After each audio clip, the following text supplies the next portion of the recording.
Guys आजको यस video चाहिँ TikTok मोनेटाइजको बारेमा हो। देख्न सक्नुहुन्छ यो क्रिएटर रिवार्ड प्रोग्राम भन्ने जुन छ यो चाहिँ मोनेटाइज हुने टिकटक एकाउन्टमा मात्रै हुन्छ, जो कि जापानबाट खोलेको टिकटक एकाउन्टमा यो क्रिएटर रिवार्ड प्रोग्राम भन्ने हुन्छ। र नेपालको आइडीमा चाहिँ यो हुँदैन, किनभने नेपालको आइडी मोनेटाइज हुँदैन। त्यसैले तपाईहरुलाई नयाँ टिकटक एकाउन्ट जापानको टिकटक एकाउन्ट चाहिन्छ भने मलाई व्हाट्सएपमा मेसेज गर्न सक्नुहुन्छ। म तपाईहरुलाई नयाँ मोनेटाइज हुने टिकटक एकाउन्ट बनाएर दिनेछु। हेरौँ भित्र गएर। र तपाईहरुले टिकटक एकाउन्ट मात्रै बनाएर हुँदैन, यो मोनेटाइज गर्नको लागि चाहिँ तपाईहरुलाई 10,000 फ्लोर र 1 लाख भ्यू चाहिँ 30 दिन भित्रको भिडियोहरुमा 1 लाख भ्यू आयो र तपाईको 10,000 फ्लोर पहिले पुगिसकेको छ भने त्यसमा चाहिँ टिकटक एकाउन्ट मोनेटाइज गर्न मिल्छ।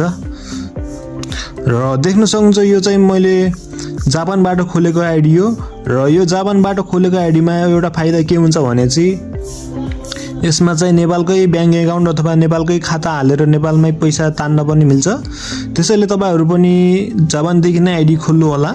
जापानको आइडी खोल्नको लागि मलाई व्हाट्सएपमा मेसेज गर्नु होला। म तपाईहरु सबैलाई एउटा जापानको टिकटक एकाउन्ट मोनेटाइज हुने टिकटक एकाउन्ट खोलेर दिनेछु। देख्न सक्नुहुन्छ यो चाहिँ मैले यो मोनेटाइज भइसकेको टिकटक एकाउन्टमा कसरी भिडियोमा भ्यूज अनुसारको पैसा आउँछ भनेर देखाएको छु। यो आरपीएम भनेको चाहिँ 1000 भ्यूजको पैसा हो र जति धेरै भ्यूज गयो त्यति आरपीएम हुन्छ र त्यही अनुसारको पैसा आउँछ हजुरको। देख्न सक्नुहुन्छ 1000 भ्यूज भन्दा माथि गयो भने तपाईको पैसा आउन सुरु हुन्छ। मिनिमम भ्यू चाहिँ 1000 चाहिँ पुग्नु पर्छ। तपाईले राम्रो भिडियोहरु बनाउनुहुन्छ, राम्रो भ्यू जान्छ तपाईको आइडीमा भने तपाईहरु पनि यसरी नै मोनेटाइज गर्न सक्नुहुन्छ आफ्नो एकाउन्ट। त्यसको लागि तपाईहरुलाई नयाँ जापानको आइडी चाहिन्छ। त्यो जापानको आइडीको लागि मलाई व्हाट्सएपमा मेसेज गर्नु होला। माथि व्हाट्सएप नम्बर देख्न सक्नुहुन्छ स्क्रिनमा। र मैले बनाइदिएको आइडी चाहिँ तपाईहरुले नेपालमै बसेर मजाले चलाउन मिल्छ। त्यसमा केही प्रब्लम पनि आउँदैन। यदि तपाईहरुले सोचिराख्नु भएको छ जापानको एकाउन्ट हो, नेपालबाट चलायो भने लोकेसन नेपालको आउँछ भनेर तपाईहरु रङ हुनुहुन्छ। तपाईहरुले मजाले नेपालबाटै चलाएर नेपालमै मोनेटाइज पनि गर्न सक्नुहुन्छ।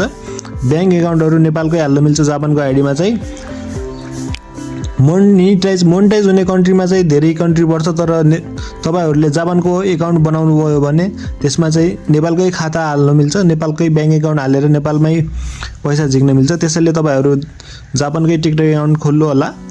र जापानको टिकटक एकाउन्ट खोल्नको लागि मलाई व्हाट्सएपमा मेसेज गर्न नभुल्नु होला। म तपाईहरुले जापानको लोकेसन भेरिफाई गरेर दिनेछु। त्यसपछि तपाईहरुको लोकेसन पनि चेन्ज हुँदैन, नेपालमै बसेर चलाउन मिल्छ मजाले। साइडमा देख्न सक्नुहुन्छ मेरो अर्निङ पनि राम्रै अर्निङ हुन्छ। महिनाको लगभग 30-40 हजार त मजाले हुन्छ। राम्रो भ्यूजहरु गयो भने हजुरको आइडीमा तपाईहरुले मेहनत पनि गर्नुपर्ने हुन्छ, त्यही अनुसारको रेगुलर भिडियो हाल्नु पर्ने हुन्छ। र फलोअरहरु कसरी बढाउने र भ्यू चाहिँ कसरी पुगाउने भनेर पनि म त्यसको बारेमा नि भिडियो बनाउने छु। यदि तपाईहरुलाई जान्न छ भने मलाई कमेन्ट गर्नु होला। यो भिडियोमा कमेन्ट गर्नु होला। यो भिडियोमा 20 कमेन्ट आयो भने लगभग 20 कमेन्ट त्यही पनि कसरी फलोअर बढाउने र कसरी भ्यूज पुगाएर मोनेटाइज गर्ने भनेर तपाईहरुले कमेन्ट गर्नुभयो भने म तपाईहरुलाई त्यसको बारेमा नि एउटा नयाँ भिडियो बनाएर दिनेछु। यो च्यानललाई सब्स्क्राइब गर्न नभुल्नु होला। र मिल्नेछौँ नयाँ भिडियोमा। त्यति बेलासम्मको लागि बाइ बाइ।